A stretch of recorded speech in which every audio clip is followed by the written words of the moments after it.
Hello, everyone, and welcome back to New York Channel. Before we dive into this amazing episode, don't forget to subscribe and hit the notification button. The lights dimmed, the music hit, and the anticipation reached a fever pitch. The return of the OTC, Roman Reigns, sent a wave of electricity through the arena. The tribal chief was back, standing tall, ready to defend his legacy and reclaim what he believes is rightfully his. As the crowd roared in anticipation, Reigns exuded power and confidence, signaling to the world that he had unfinished business in WWE. But the night was far from peaceful. Roman didn't even have to say a word before chaos began. Bron Breaker, the explosive and unpredictable powerhouse, made his way down the ramp with an expression that screamed intensity. Roman gestured for him to step into the ring, daring him to come face to face.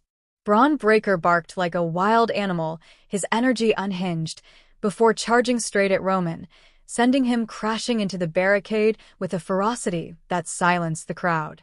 Breaker continued his assault, demolishing Reigns and taunting everyone in sight. He didn't just attack. He mocked, barked, and unleashed his inner beast in front of the WWE Universe. As officials scrambled to control him, it was clear that Breaker had lost all sense of control, tweaking, barking, and rampaging like a man possessed. Just when the situation couldn't spiral further, Dirty Dominik Mysterio entered the fray, throwing more fuel onto the fire. With Bron Breaker distracted, Dominik took the opportunity to attack from behind, but the chaos only intensified. As the camera panned around the ring, a flurry of movement filled the scene. A Frankensteiner here, a spinebuster there. This wasn't just a match. It was an all-out war. Ringside commentary picked up the rawness of the moment, noting that this wasn't the polished, scripted content you hear on TV. This was unfiltered WWE, and Bron Breaker was the storm in the center. Sami Zayn tried to fight back, but Breaker wasn't done. He pounced on Sami, grounding him viciously as the audience chanted wildly for a turnaround. The aura in the arena was electric. The crowd rallied behind Sami, hoping he could mount a comeback. But Breaker remained dominant, smashing Zayn with overwhelming force. Still, Zayn's resilience showed. He countered with an exploder suplex, igniting hope, and suddenly chants filled the arena. Was this the opening he needed? Before Zayn could fully capitalize, Penta darted into the scene, launching a huge crossbody on Breaker, changing the tempo of the match instantly. Now all the competitors were swarming Breaker, taking turns targeting the wild beast. Dominik nailed a perfect DDT, while Zayn followed up with a vicious step-up and ziguri. The pack was coming together to tame the dog. The turning point came when Sami hit a blue thunderbomb, then followed with a hell of a kick that echoed through the arena. He hooked the leg, 1, 2, 3, and secured the victory.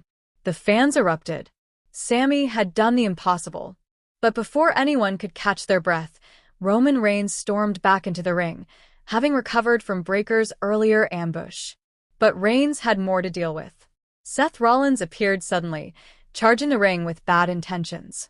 As Reigns turned, he was met by B-Fab, who had betrayed him at WrestleMania 41, leading to a brutal Superman punch from Reigns that rocked the traitor.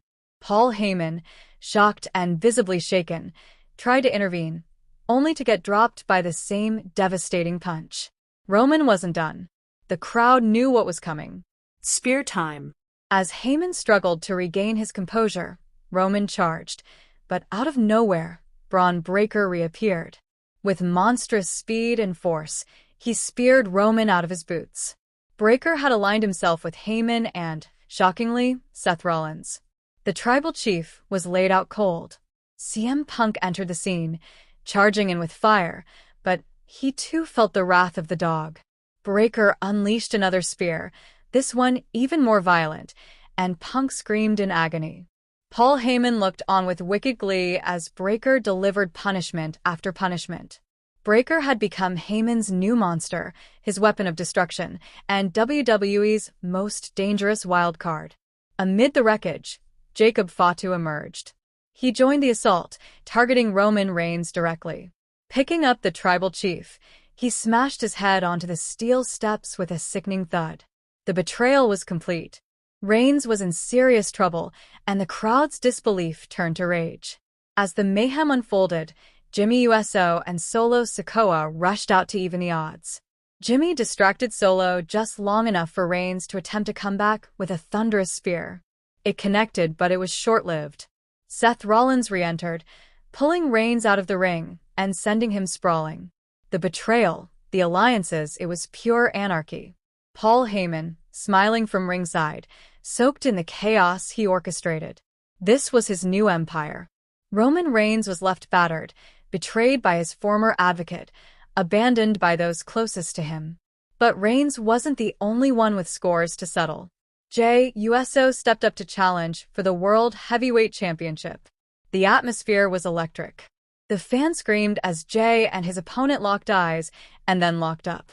Every chop, every strike echoed across the arena. These weren't just moves, they were statements. Jey's offense was crisp and aggressive. He hit a massive spear, a move borrowed from Roman himself. But his opponent kicked out. Jey barked at him, saying, "You can't beat me using my move. You can't steal my brother's legacy and expect to win." The action moved back outside. Jey refused to let up, throwing his opponent into the barricade and demanding more. At one point, Jey looked like he was going to end it all with a massive splash from the top rope, but it wasn't enough. Kick out again. Then came the turning point. Jey went for a second high-flying maneuver, but it was countered. Suddenly, he found himself locked in a brutal submission, struggling to breathe. The fans screamed for him to break free, but Jey slowly faded. He didn't tap, he passed out. The referee called it. The dream was over. His opponent stood tall, victorious. But Jey had proven that his heart, his soul, and his legacy couldn't be denied. Backstage chaos didn't stop there.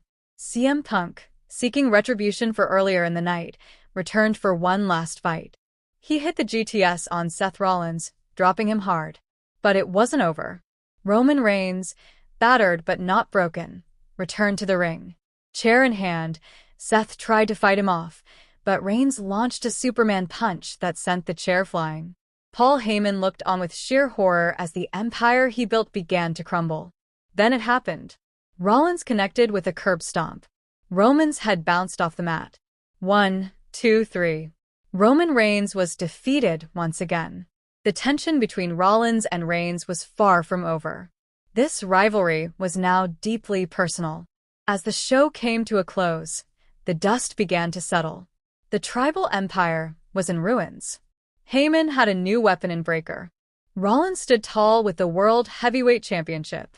Punk was left lying, and Roman was left betrayed, beaten, but still breathing. You could see the rage in his eyes. He wasn't finished, not by a long shot. This night would go down in WWE history as one of the most chaotic episodes of Monday Night Raw ever. Post-WrestleMania 41 Fallout had reached a new level. With Breaker rising as a monstrous force, Seth Rollins gaining dangerous allies, and Reigns left to pick up the shattered pieces of his legacy.